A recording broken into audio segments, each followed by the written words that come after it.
head to head. The rules for our forum, they're very simple. Responses, they're not going to be strictly timed as in a formal debate, but as moderator, I will be keeping things moving. Each candidate will be given 1 minute at the end to make a closing statement. And a quick rule for the audience, we welcome applause at the top and at the end of the event, but please, no cheering, no clapping or booing during the forum. Many of tonight's questions come straight from Chicagoans. We got more than 2,600 responses to our People's Agenda survey. And just like our previous forums, we're going to also have a lightning round at the end. Sound good? That works for us. All right, let's get started. I think you've got microphones there. They're already on for you. With me on stage, Cook County Commissioner Brandon Johnson and former CEO of Chicago Public Schools, Paul Vallas. Thank you, gentlemen, for joining us. Thank you. Thank you. So a Manhattan grand jury has voted to indict Donald Trump on charges involving hush money that was paid during the 2016 presidential campaign. Now, he is the first ex-president to face criminal charges. Your initial reaction. Now, we're going to go in ballot order for the first question, so Brandon Johnson, we'll start with you. Well, thank you, and good evening, everyone. You know, it's certainly shouldn't be a surprise to anyone that one of the most corrupt administrations has finally received this indictment. I mean, and the fact of the matter is that, you know, Donald Trump's administration and all of his cabinet, probably for one of the first times in the history of America, where every single person that he appointed as a cabinet member did not believe in the work that they were assigned to oversee, one of which was Betsy DeVos. Right? We're talking about an individual who does not believe in public education. She has spent millions of dollars privatizing school districts across the country. This is also an administration that worked to incite an insurrection. I mean, this is well documented. And it's playing out in the city of Chicago. Betsy DeVos has inserted herself and her resources into my opponent's coffers. You know, the head of the FOP said that if I'm elected, Brandon Johnson, there will be blood in the streets. He also said that Muslims are savages and deserve a bullet. And another supporter said that do not accept the election results. All right, this Trumpian style politics that has inserted itself into this campaign is quite disturbing. And these ideas, of course, are surrounding my opponent. And so we have to make sure in the city of Chicago that we reject this divisive form of governance, and let's accept the hope and the promise that the city of Chicago deserves, which is a mayor who is prepared to invest in people. Mr. Vallas. Well, first of all, let me respond to the question, which was the Donald Trump indictment, just for evidence that no one is above the law, even the President of the United States. I can't say that it was not expected, and I think there's going to be more indictments coming down the road. This also may be the first of what may be a number of indictments. So at the end of the day, justice needs to be served. Let me respond to my opponent. I've never had any conversations or contacts with Betsy DeVos, and our campaign has not received any money from her. So at the end of the day, I don't quite know what he's talking about. But that said and done, as a lifelong Democrat, as a Democrat who is supported by Dick Durbin, supported by the iconic Bobby Rush, supported by Jesse White, supported by Pat Quinn, who I ran with. I was his lieutenant governor candidate. At the end, I've always been a Democrat, and I've always supported and advocated for democratic values. I'm also supported by 26 labor unions, and my contributions have run the gamut. Let me point out that, Brandon, you're still a paid lobbyist for the Chicago Teachers Union, and between 80 to 90% of your money has come from the Chicago Teachers Union and their affiliates. So, you know, look, I've run an issue-oriented campaign. You can certainly see it by my website and my history for taking on some of the biggest public service challenges by invitation of Democrats is not only well known in Chicago, but elsewhere. Thank you. All right, let's move on. We'll turn now to school safety. We started the week with a school shooting in Nashville that left 3 adults and 3 children dead. So if this happened in your city, while you were mayor. I want you to walk us through the 72 hours that followed. Mr. Vallas, you first. Yeah, well, first of all, I was fortunate managing the largest school districts in 4 different cities for only having one incident when there was a shooting on campus, and that was when I think a 3rd or 4th grader brought a gun to school. It's like show and tell, and fired a bullet through a wall. And the reason, I think in part the reason that we were able to keep those campuses secure, and there's no foolproof system, was because we not only set up early warning systems like 24/7 hotlines, so we were always able to gather intelligence. Also, we kept the schools open through the dinner hour weekends over the holidays to keep kids safe and secure. But we also had police officers in the high schools to deter active shooters, and even in the elementary schools, we would standardize our security because clearly, at the end of the day, with the guns on the street, it's a dangerous situation. My reaction, I had to respond not to shootings in the schools, I had to respond to shootings in the neighborhood. When I was at Chicago Public Schools, over 100 children were murdered in their, who attended my schools were murdered in the communities. So we would always do immediate crisis intervention teams. We would counsel the kids, we would counsel the faculties. The faculty, I would go out and have conversations with the parents themselves. In fact, I helped raise money to pay for almost 40 funerals during that period of time. We had a crisis intervention fund that would immediately be dispatched to provide financial support for those families that were the victims of violence. So that is the approach that I not only took in Chicago, but in Philadelphia, New Orleans, and Bridgeport, Connecticut. Brandon Johnson. Well, obviously, I hope it's obvious that the goal is to prevent these horrific tragedies from taking place in the first place. And that's why I'm committed as a parent who sends their children to the Chicago Public Schools. This is something that, unfortunately, within the political space that we are operating under, what we think about as teachers, as parents, it's not just about teaching kids to draw conclusions and comma splices. It's about what do we do in the case of a mass shooting. And the fact that we have to plan and prepare for that, it speaks to why we have to, 1, make sure that we are keeping guns off the streets. And in my public safety plan, I laid that out, enforcing the red flag laws, which will require me to invest in doing that. But it's also making sure that we are cooperating with every level of government to ensure maximum support and security. Look, Citadel has inserted itself into this race.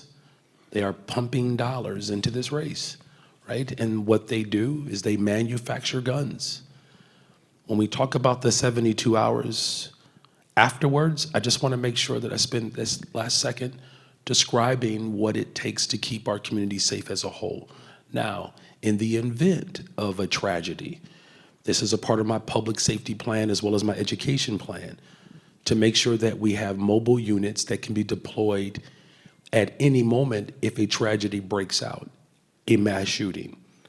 For instance, the response that the Highland Park community received, that's the response that Austin or Garfield Park or Roseland should receive or anywhere else. But we also have to make sure that there is a baseline of support within our school communities that we are creating systems of care. Okay. Mr. Vallas, there are currently fewer than 60 officers in 40 CPS schools. That's down from 180 officers in June 2020 due to a big push to reduce the policing of young children and get officers off of campuses. But you told WBEZ that you support putting police back in schools. What evidence do you have that doing that would make schools safer?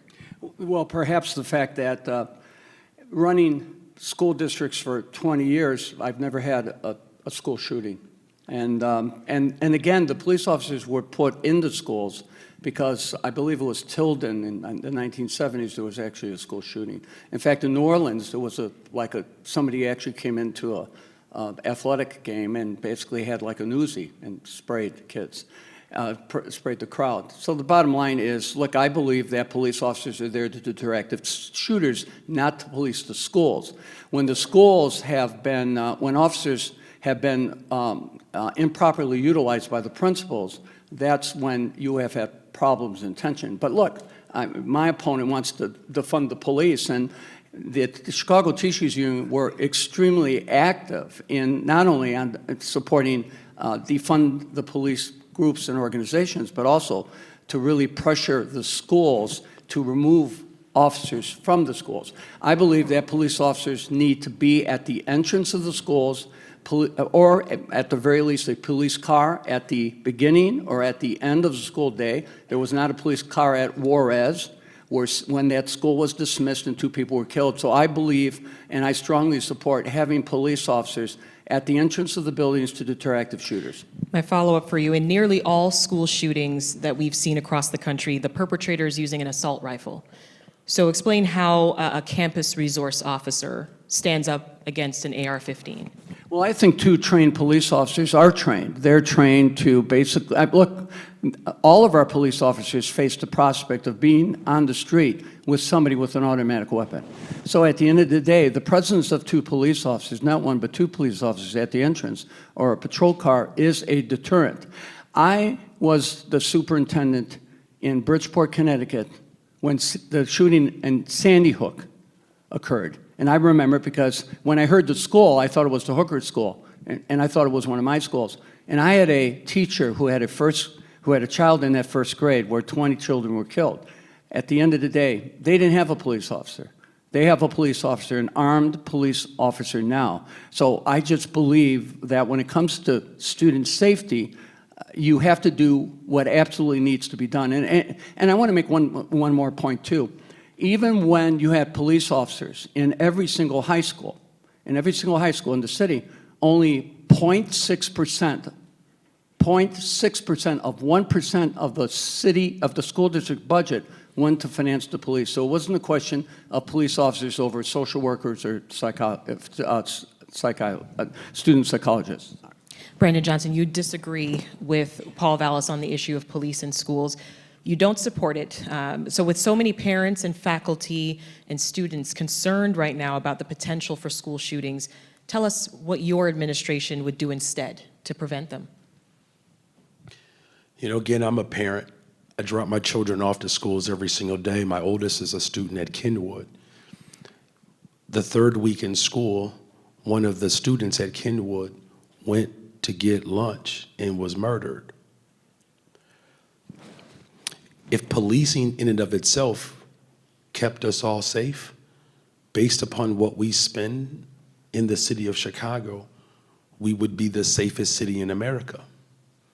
And somehow, that's not the case. What I'm saying is, under a Johnson administration, that I firmly believe in the power and the leadership of local school councils, because that's ultimately who gets to make those decisions. Now, there were several organizations that made it very clear that local school councils should make those decisions. The problem is, though, that local school councils are tested when it comes to the question of whether or not a social worker and a counselor and someone in law enforcement should be in their building. If every single school had a baseline of support of social workers, counselors, therapists, psychiatrists, teachers' assistants, then you would not have to have a budgetary decision that limited the scope of what a fully funded, supported school should look like. The last thing that I'll say is this. I am not going to defund the police. Paul, hear me. I'm not going to defund the police. I've said that multiple times. I have 3,000 words on my website around public safety. None of those words say defund the police. Now, I get it. That's a Republican talking point. So if you're going to be a Democrat, stop being a Republican. Can I respond? You can certainly respond, Thank you Mr. very much. Vallas. Well, talking about eliminating $152 million in spending is defunding the police. Of course, you've been caught on tape advocating for defunding. When you were a commissioner, you voted to reduce funding for the county sheriff's office, claiming that you can't fill vacancies. claiming that's going to take 2 years when it only takes 6 months to train a police officer. And incidentally, that's much longer than to train a combat soldier. So 6 months is a long training period. And you can't fill the vacancies because you can't train the officers fast enough, or claiming that retired police officers will not come back when there are 300 that have signed up to come back. At the end of the day, that's defunding the police. Your only public safety plan is to basically promote 200 detectives from the field into the into the detective ranks. When if you fill the vacancies, and incidentally, the police department is paying $200 million in overtime because they haven't filled those vacancies. So it's not a revenue issue. It's not to appropriate more money. But if you fill the vacancies, just by filling the detective vacancies, you're going to have 200 more. So it is a defunding plan. You've talked about it over and over again. It's not a Republican talking point. I hope to God public safety is simply not a Republican talking point. I think it's a talking point for all Chicagoans, because parents want to know when they're sending their child to school that they're sending the child to school, a school that is safe and secure. And that's what I've always advocated for, and that's the steps I've always taken. Let's continue in promise, this just vein. 30 seconds, really quick. 30 seconds. I promise, really quick. So you just said that I'm going to train and promote 200 more detectives. That's a spending, that's an appropriation. We just talked about making sure that we are enforcing the red flag laws to keep guns off the streets. That's a spending initiative. The $150 million is being appropriated to make sure that we are investing in smart policing. I drop my children off at schools, Paul. What more incentive do I have as a parent, not just as mayor of the city of Chicago, to have a safe, healthy Chicago? I'm raising my children in Austin. I love Austin. It is one of the most violent neighborhoods in the city of Chicago. All right, in this same vein, let's talk about violent crime, because that's one of the top issues in this race. The city's next mayor is going to be tasked with replacing former police superintendent David Brown. You have both said that you would look within the ranks of CPD to fill that position. Mr. Johnson, you told WTTW that you would begin your search in Chicago, but that you would look for the right talent all across the country. So what qualities would the right, quote, right talent, what would they possess? Well, again, the desire is to make sure that they come from the rank and file. Someone who actually knows what it's like to be a police officer in the city of Chicago. It also has to be someone who is prepared to administer constitutional policing. We have a consent decree of which my public safety plan spends $50 million to implement it.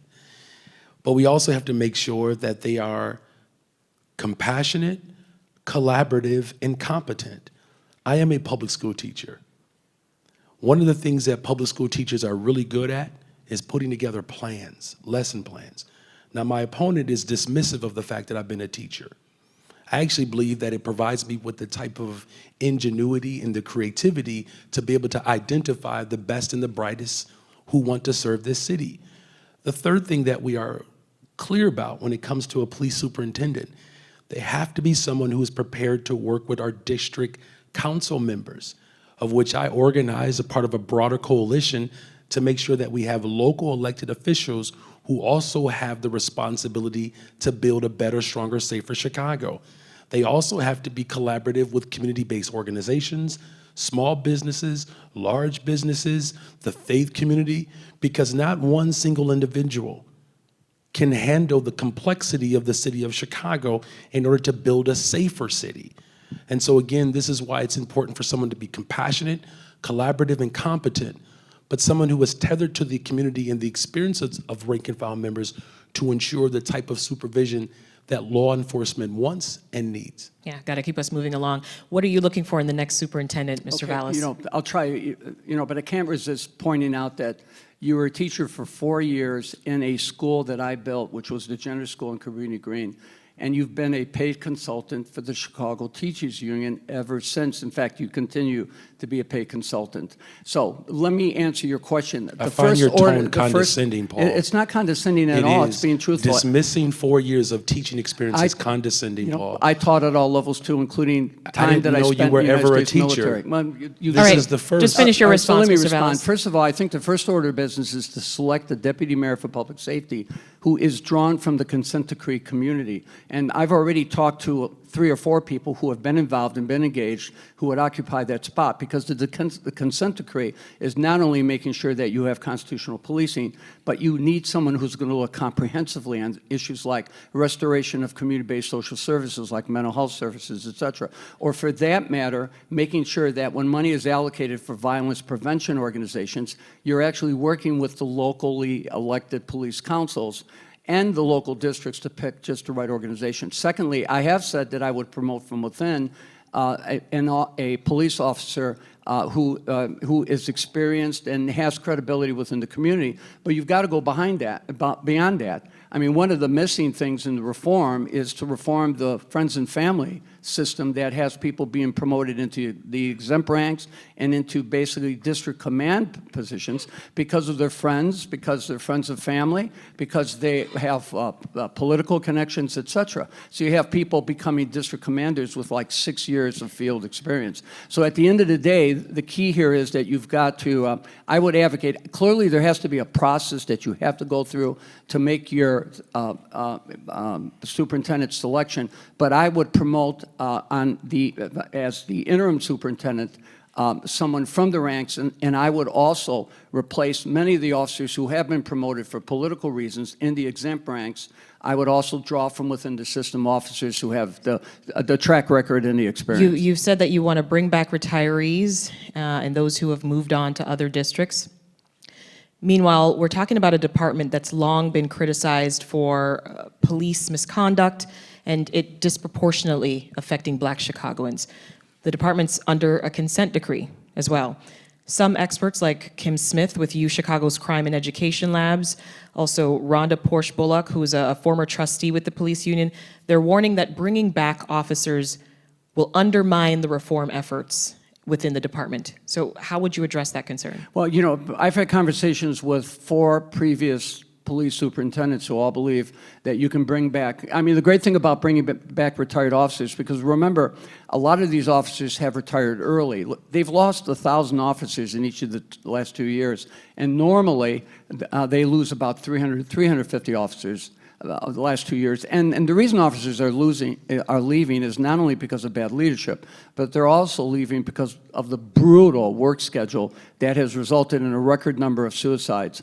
And at the same time, because of the abandonment of community-based policing, where officers are simply sent all over the city. So at the end of the day, reducing the exodus of officers and inviting officers who have retired early to return, or other officers who have transferred to other police departments after 6 or 7 years on the job to return, would help you swell the ranks. There are already 300 officers who have indicated a willingness to return, and there's 2,500 officers out there. Okay. You screen the officers when they come back. So the ones that you hired back are the ones who have the record. The ones who still have years from maxing out on their retirement.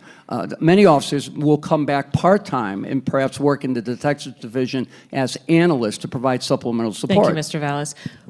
Mr. Johnson, what would you change within the culture of the Chicago Police Department? Let me just say that if you did not understand anything that he just said, it's because it didn't make any sense. It's not a real plan. This is why I am supported by the top legal law enforcement officer for the entire state of Illinois, the Attorney General.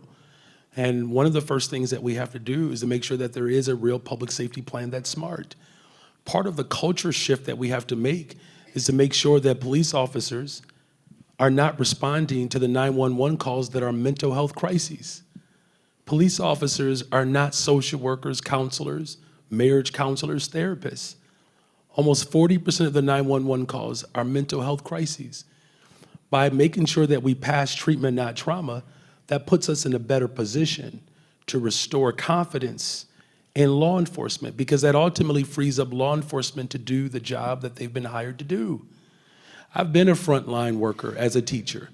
No matter how much Paul Vallas tries to dismiss the fact that I've been a public school teacher and I have $100,000 in student debt to prove how good of a teacher I am, that serving on the front line, you see the trauma, you see the disinvestment, and law enforcement sees it every single day. But you know what makes our job harder is when we have to do our job in someone else's. You can't say you support police officers if you're asking them to run into situations that they're not trained and equipped to do. This is why I talk repeatedly about investing in the consent decree, right? Because part of the consent decree requires the city of Chicago to provide mental health treatment and support for police officers, many of whom were my former students, who grew up in the very neighborhoods that they were brutalized in, and they still said, sign me up for that. The way you change the culture is you have to change the mindset. The way you change the mindset is by making sure that not only are we providing mental health support services, but institutions like this institution, the consent decree requires institutions to come up with the policies to change the culture. We're not even spending money to invest in the policies that an institution like this could provide a cultural shift. That is my public safety plan. That's how we ultimately get at changing and transforming the culture, by doing what is smart. Thank you, Mr. Johnson. Mr. Vallas, 1 minute to respond. Yeah, absolutely. First of all, I prefaced my earlier remarks by talking about restoring community-based social services, so the police officers are not the only responders, and sometimes they don't need to be the responders at all. And I've articulated how to do that. But what is confusing about ending the friends and family promotion system, where you're promoting police officers into the exempt ranks who have the time and grade and record to justify that promotion? What's confusing about filling the 1,100 vacancies? Because a year ago, 400,000 high-priority 911 calls, including 32,000 assaults in progress, were not responded to because they did not have a police car available. Or what's confusing about getting rid of the privatized security on the CTA and replacing them with actual police officers, when half of the CTA riders who ride the CTA feel that the CTA is unsafe, and the CTA's operating budget, because of plummeting usage, is 18% of the operating budget, which means when the COVID money runs out, the CTA financially may not be able to function. So there's no confusion. It's a clear, concise approach at filling the ranks, professionalizing ranks, implementing the consent decree. If you're just tuning in on WBEZ, this is Reset, and I'm Sasha-Ann Simons, and you're listening to the final forum with the candidates who are running to be Chicago's next mayor. We're here with Cook County Commissioner Brandon Johnson and former Chicago Public School CEO Paul Vallas. And we are coming to you live from the University of Chicago's Logan Center for the Arts. Now, this forum is brought to you by UChicago's Institute of Politics, WBEZ, and the Chicago Sun-Times. You can listen to the forum at 91.5 FM, WBEZ.org, and on the WBEZ app. Or you can watch us by streaming live right now on the WBEZ, Sun-Times, or Institute of Politics YouTube pages. I'm turning now to education. You both come from very strong, but very different educational backgrounds. So let's talk about Chicago's schools. Michael from the Southwest Side said, quote, "I'm a 15-plus year CPS teacher. Given the enormous inflation of the last 2 years, even with the cost of living adjustment in our contract, it means I've been steadily making less real money each year. In addition, many of our schools are severely understaffed and overcrowded. My question is, why should I stay? What tangible ways will my life and my work life be better under your administration?" I just want to give some additional context here to be clear. CPS lost 10% of its students, 37,000 between 2019 and 2022. Declines don't happen evenly across the board, so while some schools are seeing under-enrollment, others have too many kids per teacher. So, Brandon Johnson, let's go to you first on that. Yeah, so thank you for that context, because I was going to say that we have lost mostly our Black population, right? And that has everything to do with disinvestment, school closures, privatization. We have lost overwhelmingly Black educators, right? And again, that is directly tied to the failed policies of the 90s, in which my opponent was responsible for. He was there. And not only did he ruin it in Chicago, he did it in Philadelphia, he did it in New Orleans. Everywhere he has gone, he has failed. And he continues to fail up. We cannot allow him to do that again. The stakes are too high. As an organizer, I worked hard to change, with many organizers around the state, the funding formula. The funding formula has shifted, where we base funding on need, not per pupil. CPS has not responded to that new funding formula. When I'm mayor of the city of Chicago, CPS will embrace the new funding formula. Why is that important? Because we have not embraced this new funding formula, we are losing out on $1 billion. So the type of inequity that this teacher is experiencing has everything to do with the failures of leadership. This is why my experience as a teacher, as an organizer, as a parent, as a Cook County commissioner, because I'm the only one on this stage who's ever been elected, that I know what it takes to make sure that we are doing everything in our power, not just to ensure that those resources are going directly into the classroom, but that we are providing a well-rounded, rich curriculum, right? The final thing is this: life changes significantly when there is more agency in our public schools. I also fought and organized with many people in this room for an elected representative school board, right? That is going to provide more democracy to give the type of support and the perspectives from parents and community leaders who understand what their particular communities deserve and need. And so you're going to have someone who actually believes in public education, someone who sends their children to public schools, and someone who's actually taught. The understanding that I have will be unique like no other mayor in the city of Chicago. Thank you, Mr. Johnson. Paul Vallas, this longtime teacher wants to know how his life and work life will be better under your Well, great. Let's administration. get back, because there's a lot to respond to there. You know, first of all, the Chicago Teachers Union has had a stranglehold on this district, and they've lost enrollment in 18 of the last 20 years. Enrollment has, since 79, has only grown in 8 years, and that included 6 straight years that Gary Chico and I ran the schools. When we built 78 new school buildings because we had overcrowding in the district, and you could Google, and I'll show you where those school buildings were built, mostly on the south and west sides, where we balanced 6 consecutive budgets, where I raised teachers' salaries at compounded 27%, where I fully funded the pension systems. The pension holiday doesn't occur until 2008. I'm rebuilding schools in New Orleans by then. And when I left the system with $1 billion in cash balances, President Clinton called our reforms a model for the nation. Now, let me just make a couple comments. Go to the website, go to the State Board website. I tripled math scores and double reading scores over a period of 7 to 8 years in Philadelphia, both the 6 years I was there and 2 years after I left. Tripled math scores across all demographics. And I went to New Orleans. 110 of the 120 schools have been devastated, have been destroyed, or were rendered uninhabitable by Katrina. Remember Katrina? Hurricane Katrina. Have you ever been to New Orleans after Hurricane Katrina? So at the end of the day, I had to build a school system from scratch, not under the direction of the Republicans, but under the direction of the Democratic Governor Blanco, Moon Landrieu, the longtime mayor of New Orleans, Mr. Vallas. and Senator Mary Landrieu. So those are the results. And that school district led the state in academic improvement for 7 consecutive years. All right, next question. This comes from Elaine on the north side. She says, as a CPS student, I'm tired of work stoppages and strikes interrupting my education. What will you do to collaborate with the CTU? So Elaine there seems to be referring to the standoff between CTU, of course, and the district from January of last year during the post-holiday Omicron surge when students lost 5 days of classes. We'll start with you, Mr. Vallas. Okay, great. Well, first of all, I've negotiated collective bargaining agreements with teacher unions in 4 different cities. I have never, ever had a strike. And when I took over the public schools in Chicago in '95, there had been 8 strikes in 15 years. I negotiated 2 consecutive 4-year contracts that raised teacher salaries every year, a compounded 27%, did not charge them any more health care, and fully funded their pensions. At the end, I then went to Philadelphia and negotiated contracts. I went to New Orleans and negotiated project labor agreements with the teachers union down there.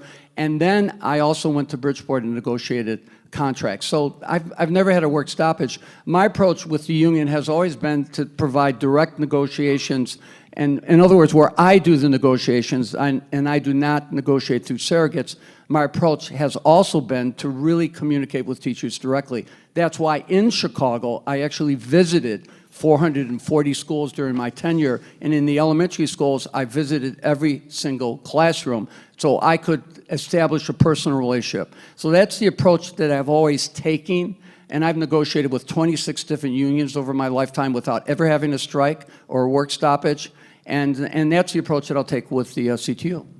Brandon Johnson, same question to you now. Because of some concerns over your close ties to the CTU, you have said that you're going to respect boundaries, but would that work? Absolutely. How do you plan to work with, Yeah. but not for the CTU as mayor? Yeah, because I'll be the mayor of the city of Chicago, and I'll be the mayor for every single resident in the city of Chicago, just like I have served as an elected official as a Cook County commissioner. There are labor unions that helped me become a Cook County commissioner by supporting my candidacy. And I'm grateful to have the support of crossing guards, teachers' assistants, bus aides. I mean, these are people who make the city of Chicago run. And I have a fiduciary responsibility to make sure that the interest of all taxpayers, which includes the workers, that is balanced and maintained. And I've done it as a Cook County commissioner. And look, the bottom line is this: you need someone who actually believes in workers, who has the lived experience of families, right? Because my desire to make sure that our public schools are the best is based on the fact that I rely upon the public schools. I don't know the last mayor, maybe Jane Byrne, who sent their children to Chicago public schools. I'm a parent, y'all. Like, my children, my oldest son cannot attend a neighborhood high school because he plays the violin, and we don't offer orchestra at the high school level on the west side. And what I want for my children, I want for every single child in the city of Chicago, and I want for every single parent. But Paul, you left out something about all those so-called accomplishments. You got fired. Everywhere you've gone, you've gotten fired. And to think that you working with the Republican Party to take retirement security out of the very people who do the work as some sort of hero and calling it a holiday 8 years later. Right, thank the you, fact of the Mr. matter is Johnson. we have a $2.5 billion property tax bill because of those schemes. Got a lot of questions to get Goodness to. gracious. In But the can interest I- of time, I have to keep moving. I'm going to switch gears now. Our next question comes from Phil in Oakland.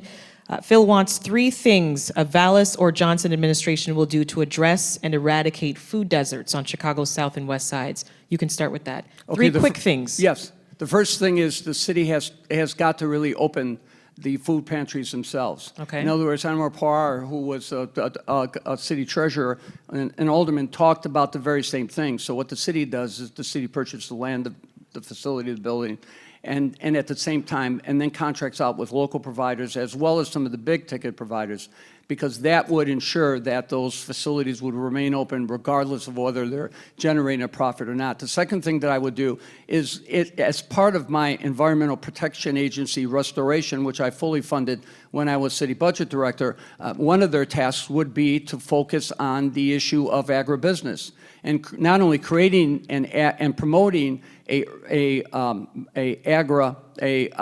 economy, an urban agricultural economy in Chicago, but also taking the lead in not only making sure that obviously we end the food deserts in every community, but what we also do is we do such things as get lead out of the drinking water. And then the third thing that I would do is really work with the local food providers, because we have this urban agricultural economy that's already there. But in order for them to prosper, we need to, number one, give them the access to free water. Number two, we need to address their zoning issues. And number three, let the schools partner with the local restaurants when it comes to serving kids rather than the Airmarts and the Sodexos, and let those local food partners, the local restaurants who will then provide the meals, also partner with the local providers. So those are the 3 things that you could do that would really create a dynamic economy and address the issue. Thank you. Mr. Johnson. Invest in our community gardens, our urban farms, and move on our new green technology deal that we've put forward.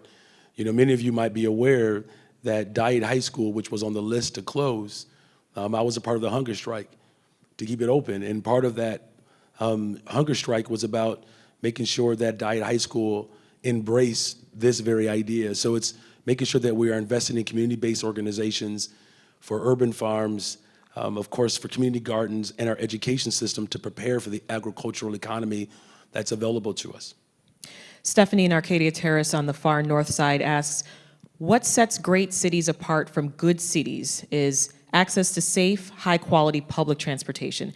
I've been commuting via train for more than 20 years, and it's never been as unreliable and poorly managed as it is now. My office is 11 miles from my house, and it takes over an hour to get there. So, two-part question from Stephanie. She says, one, when did you last ride the train? And two, how are you going to turn the CTA around? Coming to you, Mr. Vallas. Okay, today.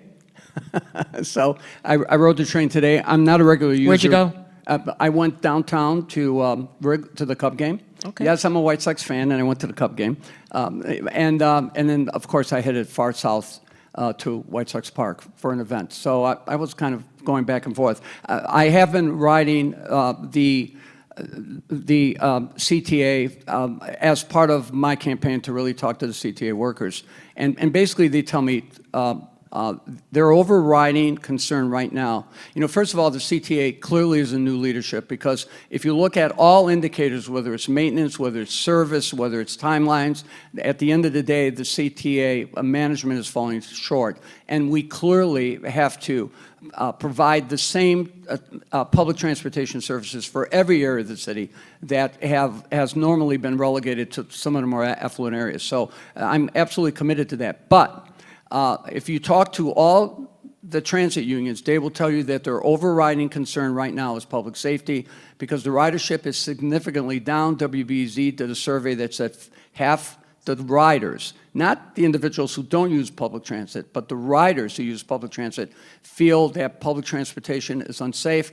And the CTA unions have told me that their number one concern is public safety, and it is the reason why they're losing members left and right, and it's the reason why they can't fill vacancies. So they don't have enough personnel to get the job done. So clearly, I've pointed out that I would get rid of the $100 million privatized security that doesn't do anything. They certainly don't have any training.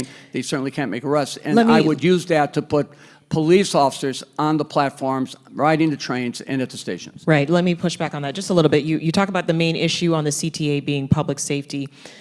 You're adding more police, but there are a lot of other complaints. Service efficiency, lack of staff. Give us a quick plan to address those concerns. Yeah, so let me point out that right now, because I've met with all the unions, not once but twice. In fact, all 26 of the unions that are endorsing me, I had to earn that endorsement by meeting with them multiple times. And what they tell me right now is they're losing members left and right because the members feel that they are unsafe, that the CTA is unsafe, that the jobs are unsafe. And they have told me that they have difficulty recruiting new members because people don't want to work for the CTA, because part of it is working conditions, but part of it is public safety conditions. So the biggest problem with the delivery of services right now is the fact that they have severe labor shortages, and their labor shortages are rooted in their fear of public safety. Brandon Johnson, your plan to improve the CTA, it's focused on making the trains and buses more reliable and efficient, reducing the gaps in services, staffing up CTA. What is your plan specifically to address the increased crime on buses and trains? They're at a 7-year high. Because the public transportation is so unreliable, that's one of the reasons why it's less safe. When you don't have a regular schedule that's posted, that's actually accurate, it sets up situations where, unfortunately, violent acts can occur.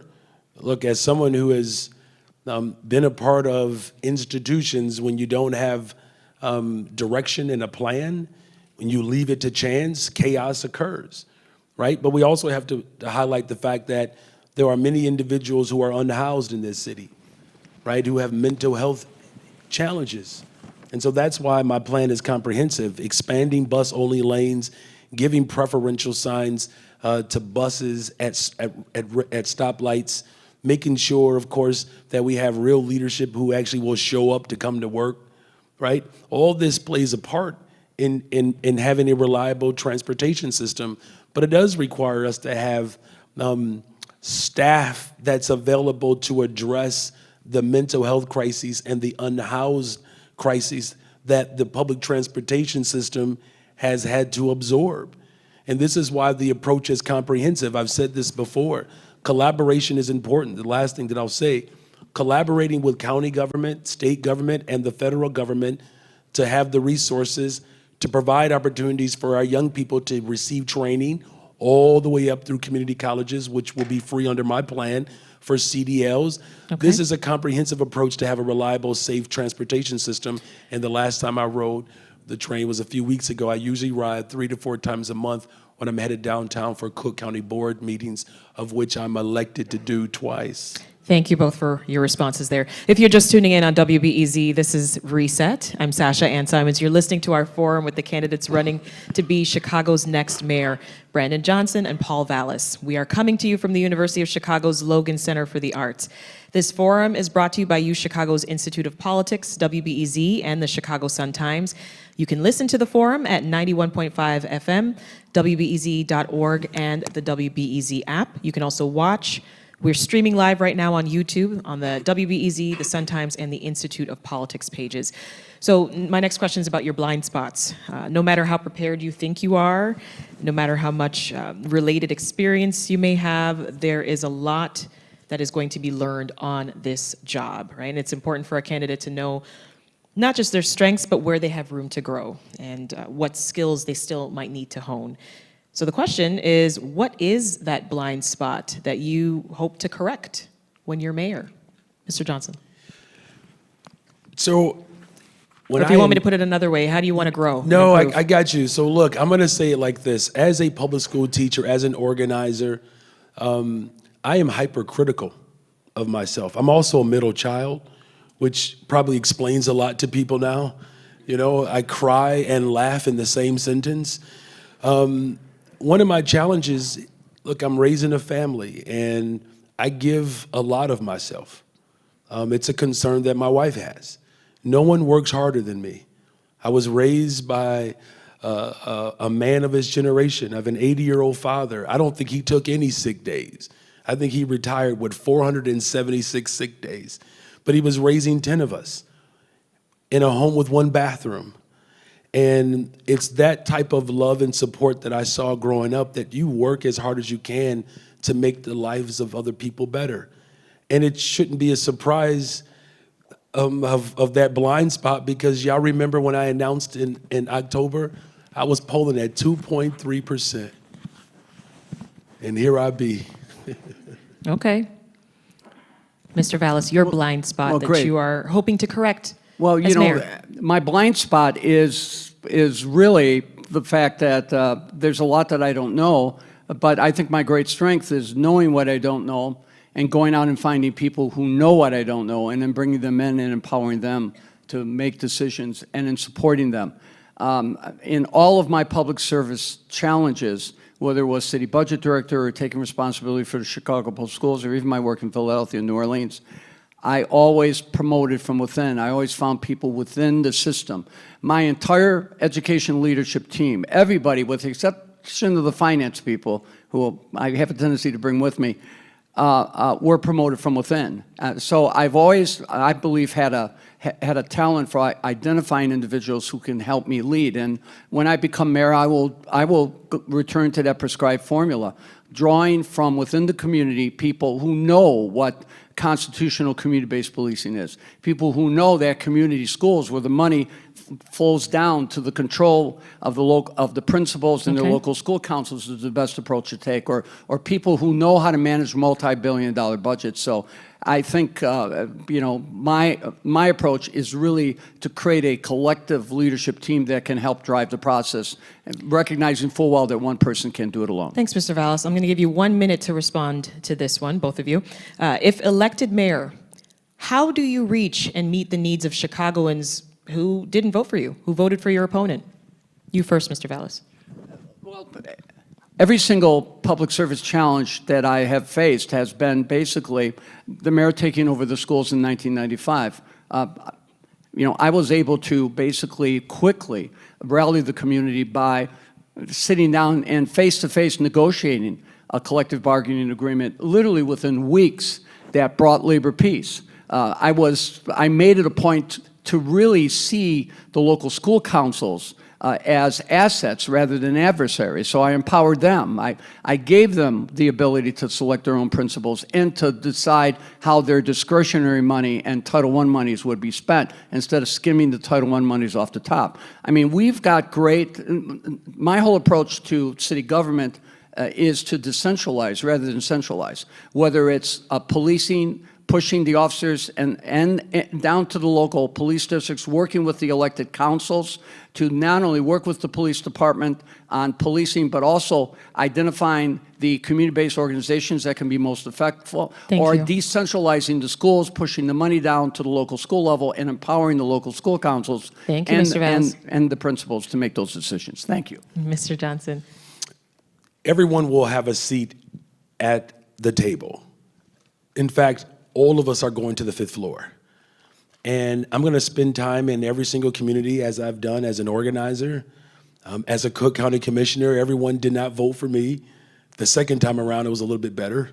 But we're going to build a coalition. And listen, I'm accepting ideas from everyone, from small businesses, from large businesses, from community-based organizations.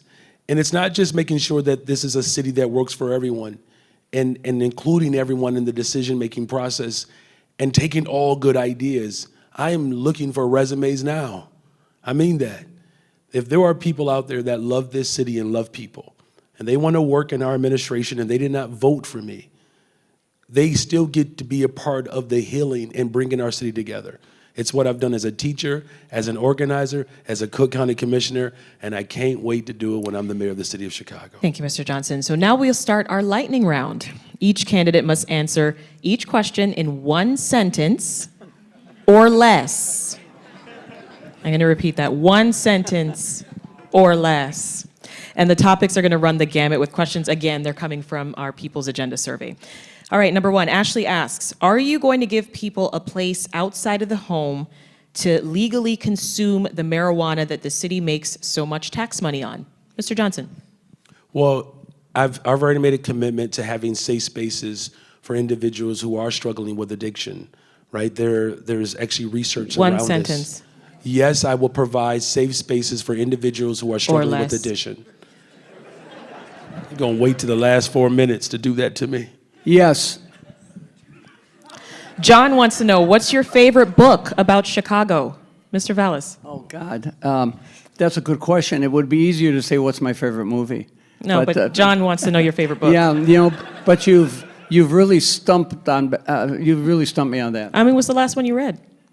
Well, it was actually a book about the great hotels, the great iconic hotels in Chicago, and it was written by John Holden, who actually worked for me, and I thought that was absolutely fascinating. Thank you. Favorite book about Chicago, Mr. Johnson? Boss. I mean, it was about the last mayor, the last four or five mayors ago. It was a pretty fascinating book. Don asks, will you both agree to serve only 2 terms? Mr. Johnson. My desire is to serve as many terms as necessary to bring a better, stronger, safer Chicago. And if that's 2, then that's 2. Mr. Vallas. I've always supported term limits for the mayor, 2 terms. Eileen wants to know, our city has been so fortunate to have Dr. Allison Arwoody as our Commissioner of Public Health for the last few years. Will you keep her on in your administration? Mr. Vallas. If she elects to stay on, absolutely. She does elect to stay on. I interviewed her last week. She does? She does. She wants to stay. Yeah. Okay. Mr. Johnson. We have different views of public health, and so no, she will not stay on in my administration. Last question. Aileen wants to know, do either of you have pets? Do you have a pet, Mr. Johnson? I promised my family, if I win, we get a dog, but we get to name the dog. Okay. Mr. Vallas? So I'll have one any day now. My pet has passed away 2 years ago. Oh. And that concludes our question and answer portion tonight. The candidates will now give their closing statements. We're going to start with you, Paul Vallas. Well, thank you very much. And you'll have 1 minute. 1 minute. Yes. A strict minute. I believe public safety is a human right, but I believe it's more than just returning the police officers to the local beats. It also means restoring the community-based social service infrastructure. I believe schools need to be community schools where the resources are forced down and pushed down to the local school level, where the principals and their local school councils can make the decisions. And that's what I'll do as mayor. And I believe that budgets, the $28 billion budget the mayor controls, is a community investment opportunity, a community investment vehicle. So I believe that budgets need to be invested in ways that realize a return. And you're not going to really have that return on investment unless you make the type of investments needed on the long neglected areas of the city on the south and west side, for which I've articulated a detailed plan. Thank you very much. Now, Commissioner Johnson, your closing statement. Yeah, I'm asking the city of Chicago to join this movement to build a better, stronger, safer city. As Cook County Commissioner, I've managed and passed multi-billion-dollar budgets where we've invested in eliminating medical debt. We have the largest guaranteed income pilot program in the country, of which 70% of the recipients are women. We have put forth $100 million to violence prevention. We passed the Just Housing Ordinance that eliminated discrimination against those who are formerly incarcerated seeking housing. Look, as we prepare for the new direction that this city is going in, we cannot go back to the old politics. It hasn't worked, it has failed us. We have built a multicultural, multi-generational movement calling for a better, stronger, safer Chicago. No matter where you live in this city, you deserve a fully funded school, healthcare, affordable housing, good paying job, and a reliable transportation. Our candidacy has caught fire because we have captured the imagination of people. Thank you, so Mr. on Johnson. April 4th, I'm counting on you to punch 5. Let's bring Chicago alive. Thank you to the candidates for their time answering Chicagoans' questions. Good luck to you both on Tuesday. And thank you all for being here. Now, this is not the end, or this is the end of the candidate portion, I should say, of the night, but the event is not over. 2 political experts are going to join me here on stage in moments. They're going to give their takes. And so stick around with us here at UChicago's Logan Center for the Arts from home at 91.5 FM, WBEZ.org, or on YouTube. And if you're listening on 91.5 right now or the WBEZ app, we want to let you know that we're also online. You can watch us on YouTube as well because we're streaming live. So stay with us. We've got just lots more right ahead.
I'm Sasha-Ann Simons, and this is a special broadcast of Reset, the daily talk show here on WBEZ. If you're just tuning in, this is the analysis portion of tonight's Mayoral Forum, where we turn to two political experts to help us unpack what we just heard from the two candidates for mayor, Brandon Johnson and Paul Vallas. With me on stage is Sadia Sindhu. She is the executive director of the Center for Effective Government right here at University of Chicago, where we just wrapped up with the candidates. And also with us, Jason DeSanto, lecturer at Northwestern Pritzker School of Law and former speechwriter and political strategist. Jason and Sadia, thank you so much for joining us. Thank you, Sasha.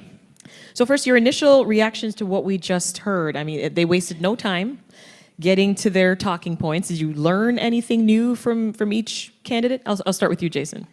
I think they're ready for the debates to be over, and this is the last one. This is the last one. So there have been... We saved the best for last. Absolutely. There have been 6 of these on media outlets, television and now here, and then a whole host of others, and that's after the runoff started. That's a lot of debates in a short amount of time. My view is they've become good debaters in the sense that they understand their own positions. They also have heard their opponents say many of the same things, many of the same times. That's how they know what their opportunities are. And you're right, they waste no time getting to what they want the main contrast to be in this race, and I'm sure we'll talk about those more as we go on. We will. Sadia, first, your initial reaction to tonight. I will say that tonight, can you hear me okay? Yes. I will say that I didn't hear anything new. So a lot of what we've heard in the past 6 debates has been repeated. The interesting thing is that both of these candidates have really clearly laid out their policies. So I'm excited to get into the analysis of what that means for Chicagoans. Yeah. To your point, Jason, there were definitely a lot of jabs thrown at each other tonight. Do you think that their jabs and the pushback, did that help clarify their message or their stance for voters? No more than they've done so far in the race. If we had to characterize the first 2 minutes, maybe 5 minutes of tonight, they've gotten better in the sense that they've cut right to it. And if I had to boil it down, it would be Paul Vallas saying to Brandon Johnson, you're in favor of defunding the police, and Brandon Johnson wasting no time saying, you're a Republican. So that first question, clarity, that first question out of the box about Betsy DeVos, Johnson was ready for it, took that question and steered it right into, it was actually a question that he steered into the kind of support. Your question was actually about Trump. Correct. Right? And he took it to Betsy DeVos and the fact that a PAC that she is supervising, an independent expenditure group, has put money on behalf of Paul Vallas' campaign. So that's where he wanted to get to. And a lot of his other answers continued that same theme as he has done throughout. For Vallas, it was the opportunity to get the defund. There was a little more detail in this debate about what Vallas would characterize as being defund the police, a little bit more about not filling certain positions, a little bit more about the way that Johnson has said he would move money around. Enough detail to try to make it sound not like a bald political attack. But ultimately, the challenge for Johnson is there is video. And that video is nuanced, perhaps, but difficult to get around in the to and fro of a campaign. And he really hasn't tried to get around it. That's the other point. So we started the conversation after the Trump question. We pivoted to a story that's been on a lot of our minds this week. I'm talking about the shooting at a school in Nashville. What do you make of what each candidate had to say on how they would handle that kind of situation were it to happen here in Chicago? Sadia? So I think the thing that I took away from that conversation was around how Johnson took us straight to elected versus appointed school boards. And there's a lot of, so sitting there as I heard that, the first connection that was made was this is a democracy enhancing move. This is a democracy enhancing reform that our city has put forth. I would suggest that the evidence does not necessarily support that. There's been a lot of research that has been done on elected versus appointed school boards. And in terms of the types of folks who tend to run in those, the amount of money that's poured into it, and frankly, the very low voter turnout. This is research that has been done here at the University of Chicago. Chris Berry over at the Harris School has done a ton on this. So for me, when those sort of statements are made about a specific policy and then a connection to democracy enhancing happens, I take a step back because I know that research might not necessarily support that. Jason, Brandon Johnson mentioned the need to prevent these kinds of shootings from taking place. Do you think that message resonates in this case? Yeah, of course it resonates. And I would just say that this is one of the few times in answering a question that Paul Vallas tells a personal story. Most of Vallas's answers tend to be what we would call wonkish. We have 2 or 3 things that we can do on this issue. Here's what we need to do. This is one of these situations where, because of the sensitivity of it, he talked a little bit about his experience in Connecticut and being near Newtown. Of course, Johnson told a personal story about having children in schools, but he often does that. So a little different style in how they went after that question. And even though this is a question that touches on education, they were talking a little bit less about education, a little bit more about public safety. And they stayed away from the attacks on each other about education there, where they could have opened up, but instead waited until a question came up about school reform, school performance. So some tactical decisions there, and also a recognition that this is an issue it's more than a policy issue. It strikes in a visceral, emotional, tragic way, and you have to be very careful not only in answering that question, but in the kind of plans that you're going to put forth to address the problem. So when asked about what his administration would do to prevent the shootings, Brandon Johnson was talking about if schools were already adequately funded and supported, then there wouldn't be the need to choose between police and social workers and school counselors. Sadia, what do we know about how Vallas approaches funding schools and making sure that they have all the services that they need? I think what's been made very clear is that their policies around both education and public safety are things that, I mean, there wasn't necessarily anything new that was added tonight from my perspective. However, what is clear is that in both of these cases, when they talk about it, they don't necessarily, they don't take you to the outcomes. They say that this will make public safety better, but how? How will Chicagoans feel that? And I think that's the piece that's been missing for me in all 6 of these candidate forums. How do you connect the policies that they brought forward to the actual outcomes they will deliver? And Sasha, even in your own sort of questioning, you did bring up counterpoints and counter research to some of that. Right. And I still haven't heard the full response to it. So even with on public safety in terms of bringing back cops who have retired.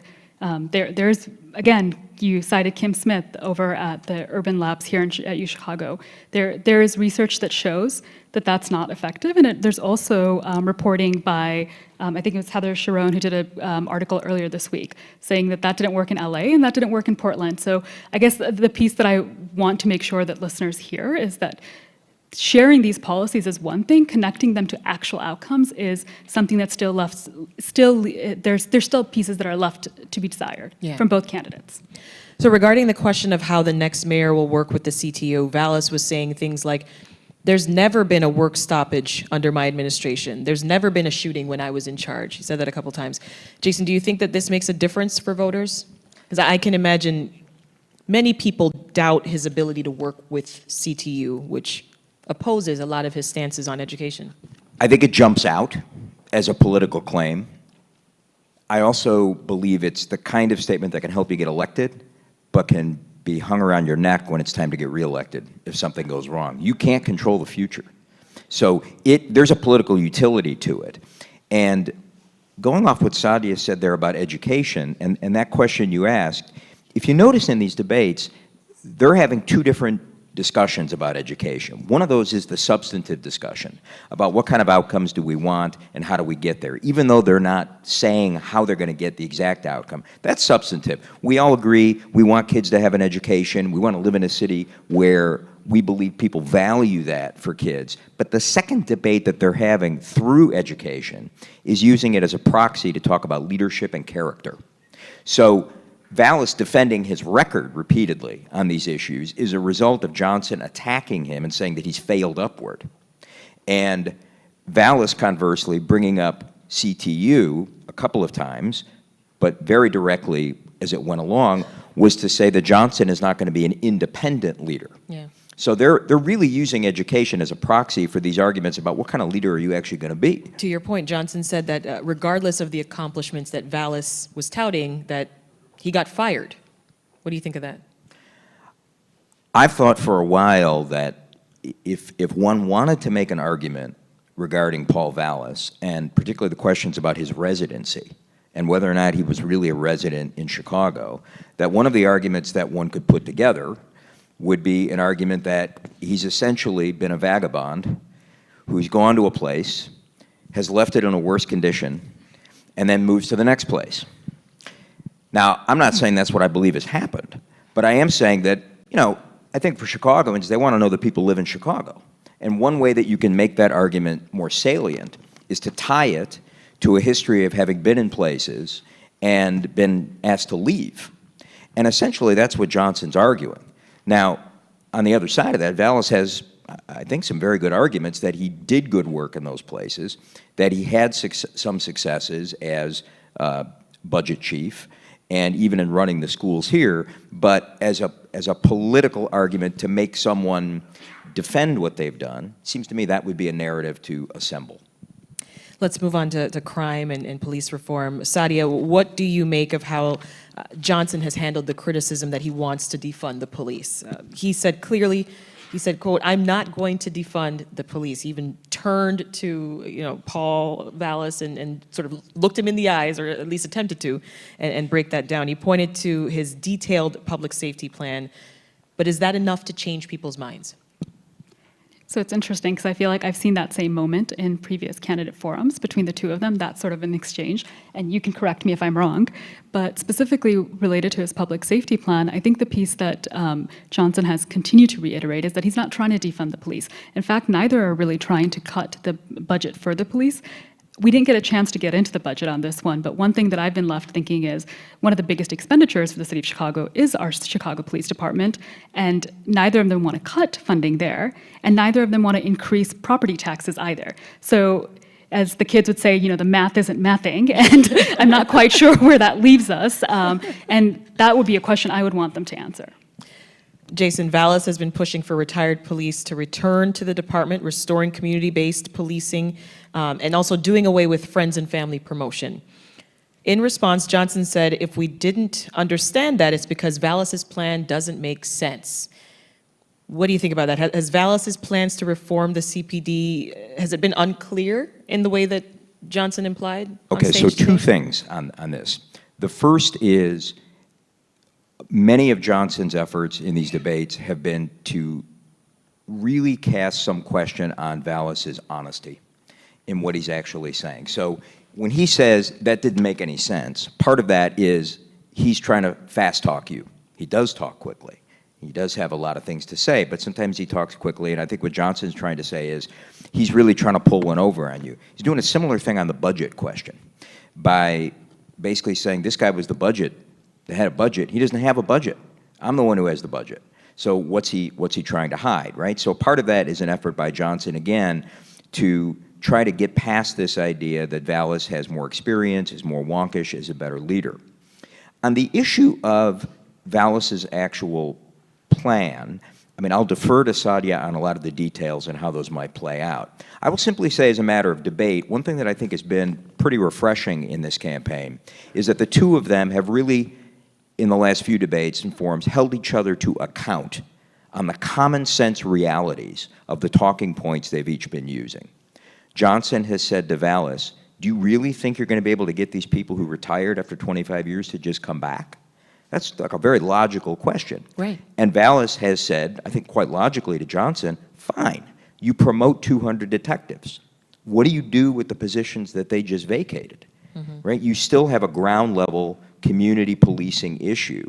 So the debates, in my view, have been good to clarify that, and anybody who watched, I think, would be struck by the very common sense questions that those are. Less spin, more direct, and the answers to those were never provided by either candidate. Anything to add there, Sadia? I'll say specifically on the public safety with the 200 detectives, bringing back the retired cops. This is something that we've heard over and over again. I think the thing to remember is 4 years from now, we're not going to spend a lot of time thinking about was it the 200 detectives or bringing back 1,100 or 1,300, but who actually made a dent in addressing public safety in Chicago. And that's not just because that is a persistent problem that our city has faced that has been complex and difficult to address, but also because as we saw from the questions that were coming in from the audience, people want to know how these policies will actually impact them. So if you want to know whether they'll be able to feel safe. Right, right. So 4 years from now, if it's the 200 detectives or the 1,100, it's not going to matter as much. What will matter is how effectively they're able to govern once they're in office. And I was surprised that the city council piece didn't come up. So maybe you're saving that for later. But It's always a it's trick even more up my complex sleeve. now. Sticking with you, Sadia, I want to get your thoughts on each of the candidates' plans to address safety on the CTA. So with Vallas, getting rid of privatized security, placing officers on the platforms, with already existing vacancies in the police department, is Vallas being too hopeful as far as actually getting the bodies for something like that? I think the vacancies in the police department, the vacancies at CTA as well, these are really challenging problems, and a lot of them also have to do with really deep challenges with unions that each of these different departments have to deal with. So it's not as simple, and that's the hard thing. It's a lot easier to say sort of like sound bites for a campaign discussion. It's a lot harder to actually take that sound bite and turn it into a sound policy that is not only reasonable but also possible legally within the existing system. Yes, you might want to start thinking about how you recreate systems in Chicago, but the reality is whoever is elected is going to go directly into budget season, and they have some very real things that they have to do within the existing system. If you're just tuning in on WBEZ, I'm Sasha-Ann Simons. We're live at UChicago's Logan Center for the Arts, where we've just wrapped up our forum with Chicago mayoral candidates Brandon Johnson and Paul Vallas. Now we're just taking a minute to unpack what we learned from both candidates and look ahead to Tuesday's runoff election. Our guests here to help me out are Sadia Sindhu. She's the executive director of the Center for Effective Government here at UChicago, and Jason DeSanto, lecturer at Northwestern Pritzker School of Law. Also, as you may have heard, a New York grand jury has voted to indict former President Donald Trump. He's the first former president to face criminal charges. We are following this story on WBEZ. We'll have more at 7:30 when we'll bring you a special extended edition of All Things Considered. So stay with us.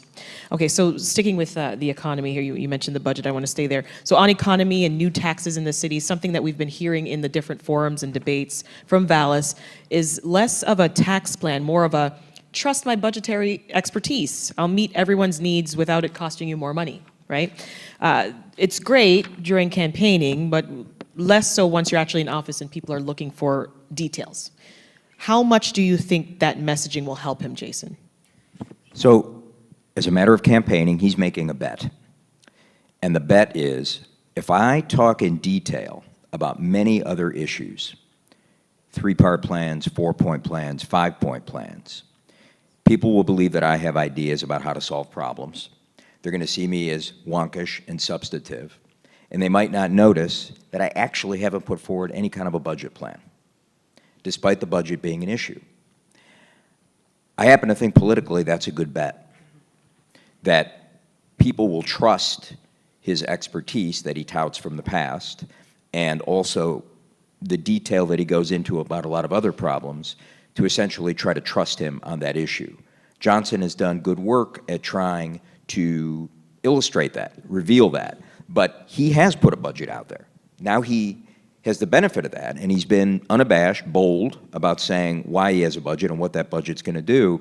But one of the issues with putting a budget out there, and I've worked with campaigns where we've done that as a key force, a galvanizing force of the campaign, to have a budget. You do that because you want to put out there that you're forthright, that you have values, that your values match people's values, but then you have to live with it in the campaign. And that's the issue that he has. And it does not help. I'll simply say it doesn't help when, after you give the budget, you then say it's a living document. Because what I hear is, what other taxes are you going to raise that you haven't told us? And I'm not the only voter, I think, prospectively, who would think that. No voter wants their taxes raised. New taxes are almost never popular, but the reality is that is how things get paid for. Brandon Johnson's plan, which, to your point, it's more detailed. It does introduce new taxes, like one on hotels and bigger businesses. He's gotten pressed on different aspects of his tax plan, which he calls the living document, of course, as you mentioned. So how do you see voters reacting to his tax plan, Sadia?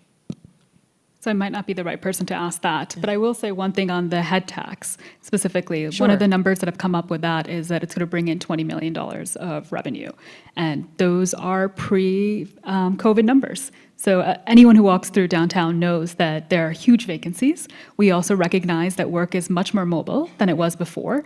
So Is it going to be 20 million? Probably not. Closer to 3 to 4 million. What does that mean? I think by having that living document, I also have the same, reactions where what property tax, or sorry, rather, what taxes will you raise? What things will change here?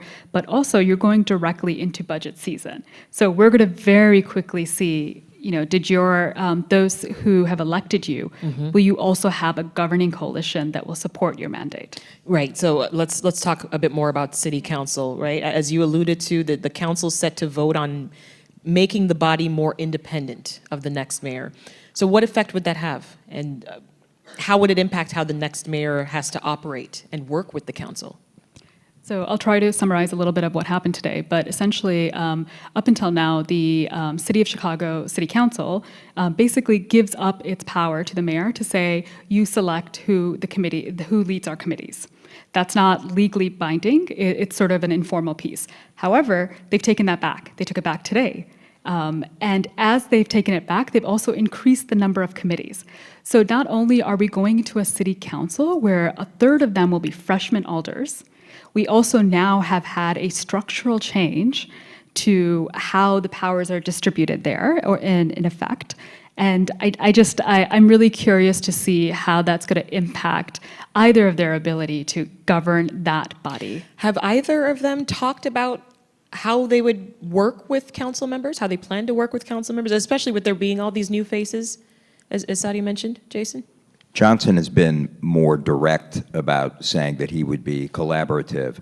In fact, the idea that something is a living document, I think if he were here and we would ask him, he would say, what that connotes is I'm going to listen to people and we're going to collaborate. And that includes the council. So he's been more direct on that issue than Paul Vallas has. Yeah. A recent poll from Northwestern University suggests that there was a stark lack of outreach to Black and Latino voters during this runoff. What's your take on that, Sadia? I don't necessarily think that is the case. I think the reality is that there's a lot of diversity in both Black and Latino voters in Chicago, and I think a thing that we often think about is kind of grouping them together. I think the Tribe did a really good analysis of this and understanding how diverse the Black vote is and how the endorsements for either candidate really speaks to that. In terms of the Latino vote, I actually was listening to some of your commentary on this earlier, so I don't know if you're going to jump in on it, but neither of them have really been able to quite garner that full block. Right. Yeah, go ahead, Jason. Right. So depending on which of the couple of polls that have been public this week, they each demonstrate the Vallas is probably around the mid-40s with the Latino vote, and with Johnson behind him anywhere from 5 to 10 points. So it's been split. And I think what it indicates is to win this race, you do need a multiracial coalition to win this race. And that same survey from Northwestern indicated that Johnson was pulling 42% of the white vote, and that Vallas was pulling upwards of 30% of the Black vote. And I think that speaks to the fact that these are not monolithic votes. I mean, defund itself is something that cuts a little differently depending on the age of voters. Well, here's the thing. Voter turnout, it could potentially decide this election, right? So do you think, Jason, that each of the candidates, their messaging, that it's reaching communities that have historically had lower voter turnout?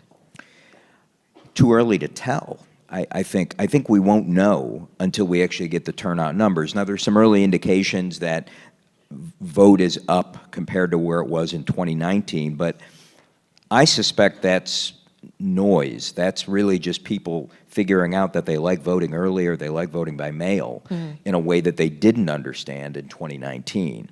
So whether or not it's actually reaching those constituencies, I don't know. Also, there's a lot of things we don't see because we're not looking in all those mailboxes. We're not listening to all of the different targeted local radio that's often run, that's targeted at particular voter groups. So it's hard to say exactly who's reaching it. I do know that both of these candidates are well-financed enough to do it, though, and that makes a big difference. What do you make of Vallas's decentralizing instead of centralizing resources points? What would that look like in practice? I'm not sure what it would look like, and the reason that I say that is my recollection of living in Chicago in the late 1990s was that Paul Vallas, under Richard M. Daley, centralized a lot of governance of the Chicago Public Schools. There were local school councils that still exist, but they were not seen as having a lot of power. Whether in saying that he's going to push monies down, which is what he keeps saying, he's going to push monies down to make sure that money's getting to the classroom, I actually am not sure what that would look like, given that history. I know what he's saying about keeping schools open, having them open on weekends, having them open at different times of day. Whether that is plausible or doable, and whether or not he would stick to that, I'm not certain of that. Yeah. I don't know if you have a better feel for that from a policy perspective. I can't say that I do. I will add, though, again, it's not necessarily, Vallas has championed charter schools wherever he's gone, both here in Chicago and elsewhere. I think the thing to remember is not necessarily if it's charter schools or something else, this education policy or that education policy, but what actually results in educational outcomes for children. And again, that we don't quite know here. So. We have seen a ton of endorsements flying around, nonetheless, over the last few weeks, adding to each candidate's long list.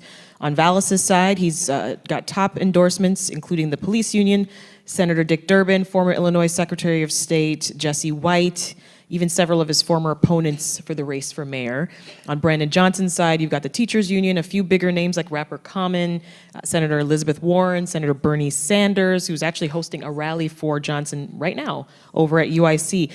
How much will these endorsements sway voters? Final thoughts, Jason, you first. On the margins, and since this is a race that might be determined on the margins, could be important. The actual endorsements themselves are important for fundraising, they're important for organization, getting out the vote. The main thing they're important for at this point is they're allowing the candidates to claim that they have a broad base. They allowed Paul Vallas tonight in this debate, when called on possibly being a Republican, to say, oh yeah, I've got Dick Durbin, Jesse White, Pat Quinn, who I ran with. Yeah. It's an easy way to signal to people that you have broad-based support, and that's why he's running an ad, which they cut immediately after the Durbin endorsement, put it up the very next day. Sadia? I mean, Jason summed it up beautifully. The only thing I'll say as a final word is, again, outcomes. Let's remember what they said on stage and what they actually deliver once in office. Yeah. Also, I mean, I don't have time for this question, but their response when I asked them about their blind spots, I don't know, I don't feel like I got a response there. That's a little bit like the interview question of, tell me one of your greatest weaknesses. Well, I mean, work they too talked. hard. But I don't know if I got anything. All right, that's all for tonight. I want to thank our guests, Sadia Sindhu from UChicago and Jason DeSanto from Northwestern University, Thanks, Sasha. Thanks, for everybody. giving their expert analysis. Also, thank you, our partners on tonight's event, as well as our previous mayoral forums, the University of Chicago's Institute of Politics. Thanks to all of you spending your evening with us. If you missed our forum with the two mayoral candidates, Paul Vallas and Brandon Johnson, tune in tomorrow at 11 for an encore. We'll follow up at noon with our weekly news recap. Right now, we want you to stay with WBEZ. We will bring you a special extended edition of All Things Considered, where we'll hear much more on the indictment of former President Donald Trump. He is the first former president to face criminal charges in U.S. history. The New York Times is reporting that the ex-president is expected to turn himself in and face arraignment on Tuesday. I'll leave it there. I'm Sasha-Ann Simons. Thanks for listening. Have a great night.